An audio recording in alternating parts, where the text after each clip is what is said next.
Budget केंद्र सरकार का बजट बहुत ही निराशाजनक रहा। नमस्कार, मेरा नाम शफी खान है और आपने देखना शुरू कर दिया है SKJ टीवी। और आज के इस वीडियो में हम आपको ये बताने वाले हैं कि इस बार बजट में क्या आपको खास मिला है, बजट में आम आदमी के लिए क्या है खास, और कांग्रेस में क्या प्रतिक्रियाएं दी है और विपक्ष लगातार क्यों हंगामा कर रहा है, और उम्मीदवार राम बेनीवाल ने इस बजट को लेकर खास प्रतिक्रियाएं दी हैं, वो भी वीडियो सुन लीजिए। बजट केंद्र सरकार का बजट बहुत ही निराशाजनक रहा।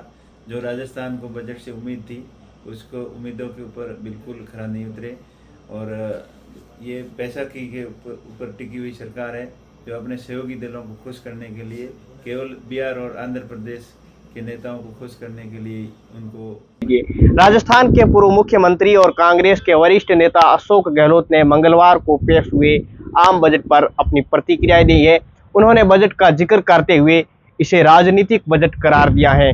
उन्होंने यहां तक कह डाला है कि पूरे बजट में राजस्थान का नाम तक नहीं आया है, साथ ही इसे लेकर केंद्र सरकार पर एक निशाना साधा है। अशोक गहलोत ने आरोप लगाते हुए इसे महंगाई को कम करने के लिए दिशा में कोई कदम नहीं उठाए हैं, ये कहा है।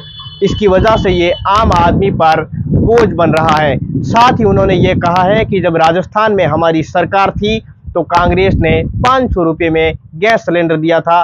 जब राजस्थान में ऐसा कर सकते हैं ये बीजेपी सरकार भी, तो केंद्र सरकार ऐसा क्यों नहीं कर सकती है। अशोक गहलोत ने सोशल मीडिया पर अपने प्लेटफॉर्म पर X पर ये लिखा है कि वित्त मंत्री निर्मला सीतारमण द्वारा पेश किए गए बजट में राजस्थान को केवल निराशा हाथ लगी है। ऐसा क्यों हुआ है? राजनीतिक कारणों से केंद्र सरकार ने केवल आंध्र प्रदेश एवं बिहार को ही पूरे बजट को सौंप दिया गया है।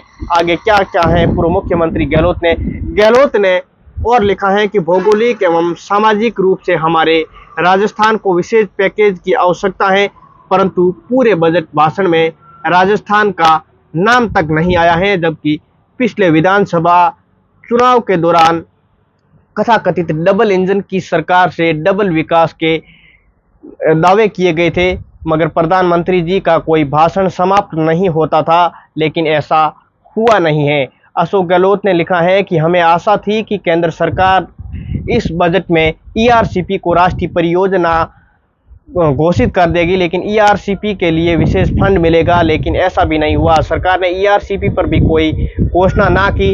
राजस्थान के हितों के लिए खिलवाड़ किया गया है। पहले भाजपा सरकार का वादा था कि 2 करोड़ रोजगार प्रति वर्ष का, परंतु अब 5 साल में 1 करोड़ इंटर्नशिप एवं 5,000 रुपये महीना देने की भी घोषणा बजट में की गई है।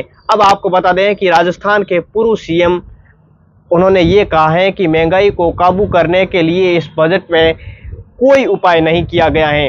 ना तो पेट्रोल डीजल पर कोई टैक्स कम किया गया है और ना ही रसोई गैस की सस्ती की गई है। राजस्थान में जब हमारी सरकार थी तब 500 रुपये में गैस सिलेंडर दिया करते थे। जब राजस्थान राज्य को ऐसा कर सकता है तो केंद्र सरकार ऐसा क्यों नहीं कर सकती है। पूरे बजट भाषण को पढ़ने के बाद में जनता को निराशा हाथ लगी है। ऐसा दिशाहीन बजट देश की अर्थव्यवस्था को पटरी पर लाने के लिए शायद ही कामयाब हो। अब हम ये जान लेते हैं कि इस बजट में आम आदमी के लिए क्या खास है। ये तो नेताओं की प्रतिक्रियाएं थी। कैंसर की दवाएं सस्ती होगी। आपको बता दें कि सरकार ने आम लोगों को राहत देते हुए कैंसर की 3 दवाओं को सस्ता करने के लिए एक नई योजना बनाई है। इसके लिए सीमा शुल्क से पूरी तरीके से ये छूट दी गई है। इससे ये दवाएं आम लोगों तक सस्ती मिलेगी और मोबाइल फ़ोन भी होंगे सस्ते। कैसे होंगे सस्ते, आइए जानते हैं। सरकार ने मोबाइल फ़ोन पर सर्किट बोर्ड असेंबली और मोबाइल चार्जर पर सीमा शुल्क घटाकर 15% कर दिया है। इससे मोबाइल फ़ोन और मोबाइल चार्जर सस्ते हो जाएंगे।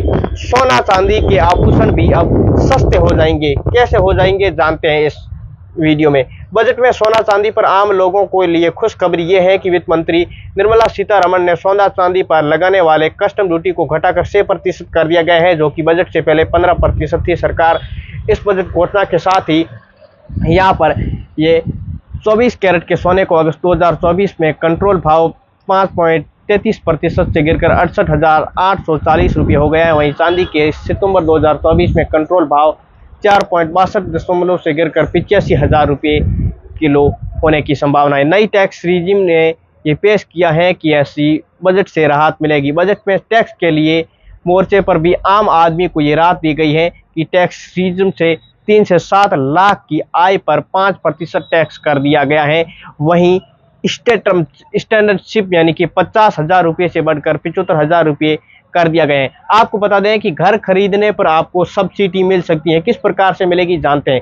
सरकार ने मंगलवार को प्रधानमंत्री आवास योजना यानी कि शहरी के तहत में करोड़ों शहरी गरीब मध्यम वर्ग परिवारों के आवास पर आवश्यकता पूरा करने के लिए इसमें अगले 5 वर्षों में 2.2 लाख करोड़ रुपए की केंद्रीय सहायता की घोषणा कर दी है और सस्ती दरों पर ऋण उपलब्ध कराए जाने को लेकर ब्याज पर सब्सिडी का प्रावधान रखा है। वित्त मंत्री निर्मला सीतारमण ने अपने बजट भाषण में कहा है कि पीएम आवास योजना यानी कि एक ग्रामीण और एक शहरी 2.2 के तहत 10 लाख करोड़ रुपए के निवेश से 1 करोड़ शहरी एवं गरीब परिवारों को आवास की ज़रूरतों को पूरा किया जाएगा और उन्होंने ये कहा है कि अगले 5 वर्षों में 2.2 लाख करोड़ रुपए की सहायता से ये शामिल होगी।